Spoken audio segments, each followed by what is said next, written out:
اچھا بیٹا ہو جائے تو فرحت کریں اور بیٹی ہو جائے تو فرحت نہ کریں، تو کیا کرنا چاہیے؟ فرماتے ہیں کہ وَلَا يَغْتَمُّ بِالْبِنْتِ، جب بچی پیدا ہو جائے نا تو اس پر کوئی مغموم نہ ہو، خفا نہ ہو۔ کیوں؟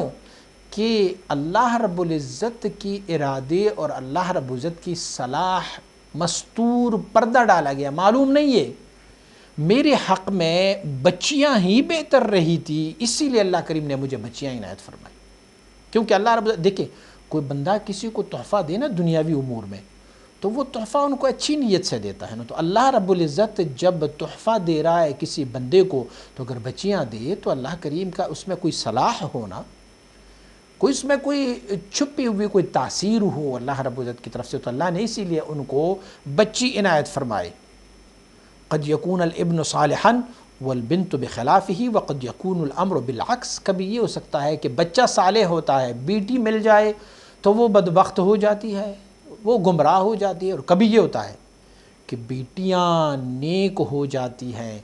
اور بیٹا جو ہے وہ بدبخت ہو جاتا ہے۔ ہمارے آج کل کے دور میں بیٹیوں کی اصلاح آسان ہے بنسبت بیٹوں کی، کیونکہ بیٹیاں گھر میں والدین کی نظر کی تحت رہتی ہے، اور بیٹے جو ہے وہ اکثر و بیشتر باہر ہوتے ہیں، والدین کی نظروں سے اکثر و بیشتر اوجھل ہو جاتے ہیں۔ اور یا تو یہ ہے کہ جب بیٹی پیدا ہو تو وَيَزْدَادُ فَرَحًا، اس کی خوشی اور زیادہ ہو، بیٹی پیدا ہونے سے ان کی خوشیاں زیادہ ہو، کیونکہ اللہ رب العزت نے فرمایا ہوا ہے کہ یہ جاہلیت کا حکم ہے، جاہلیت کا امر ہے، جاہلیت کا کام ہے کہ جاہل لوگ جو تھے، اہل عرب جو کفار تھے، وہ لوگ کیا کرتے ہوتے تھے جب ان کے ہاں کوئی بچی پیدا ہو جاتی ہے، وَإِذَا بُشِّرَ أَحَدُهُمْ بِمَا ضَرَبَ لِلرَّحْمَنِ مَثَلًا ظَلَّ وَجْهُهُ مُسْوَدًّا وَهُوَ كَظِيمٌ، یہ لوگ کہتے تھے نا کہ ملائکہ جو ہے یہ مؤنث ہے، یہ اللہ کی بیٹیاں ہیں، تو اللہ کریم نے فرمایا ارے لوگو، جب تمہیں بشارت دی جاتی ہے کہ تمہارے ہاں بیٹی پیدا ہوئی ہے تو تمہارا چہرہ جو ہے وہ غم کی وجہ سے کالا پڑ جاتا ہے، تو اپنے لیے تو اس چیز کو پسند نہیں کرتے اور اللہ رب العزت کے لیے نسبت کرتے ہو۔ تو معنی یہ ہوا کہ اگر بیٹی پیدا ہوئی اور اس پر مغموم رہے، غم آیا، دکھ ہوا، تو یہ جاہلیت کی علامات میں سے ایک علامہ ہے۔ میرے کریم آقا صلی اللہ علیہ وسلم بارک کو اللہ کریم نے بیٹیاں عنایت فرمائی، صاحبزادیاں عنایت فرمائی، تو میرے کریم آقا کی خوشی کا کوئی ٹھکانہ نہیں تھا، اٹھا کے ابھی پیدا ہوئی اور اٹھا کے ان کے ماتھے پر بوسہ دے، ان کا حمد اور ثنا ادا کرے کہ الحمدللہ اللہ کریم نے مجھے ایک بیٹی عنایت فرمائی ہے۔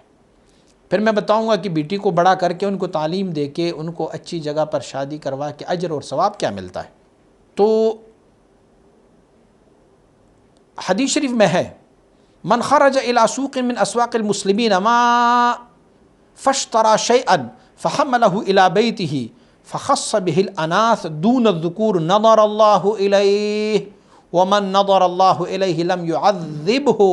اللہ اکبر۔ حدیث شریف میں ہے، اگرچہ اس کی سند میں ضعف بھی ہے، لیکن حضور سید عالم صلی اللہ علیہ وسلم فرماتے ایک بندہ مسلمانوں کی بازار میں خریداری کے لیے باہر چلے جائے اور وہاں سے کوئی ایسی چیزیں خریدے جو اسپیشلی خواتین کے لیے ہو، بچیوں کے لیے ہو، لڑکیوں کے لیے ہو، اور مردوں کو اس میں شامل نہ کرے، جسٹ یہ کہیں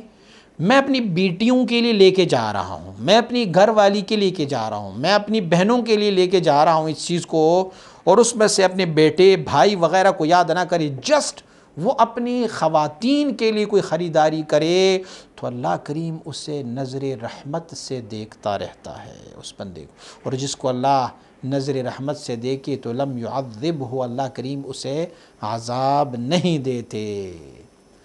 الخرائطی نے اس حدیث شریف کو نقل کیا ہے، سند اس کی ضعیف ہے، لیکن پھر بھی اگر ہمیں کوئی ایسا حدیث مل جاتا ہے جس مناقب والی ہو، جو محامد والی حدیث ہو، تو اگرچہ اس کی سند میں ضعف بھی موجود ہو، اسے صحیح تصور کیا جاتا ہے۔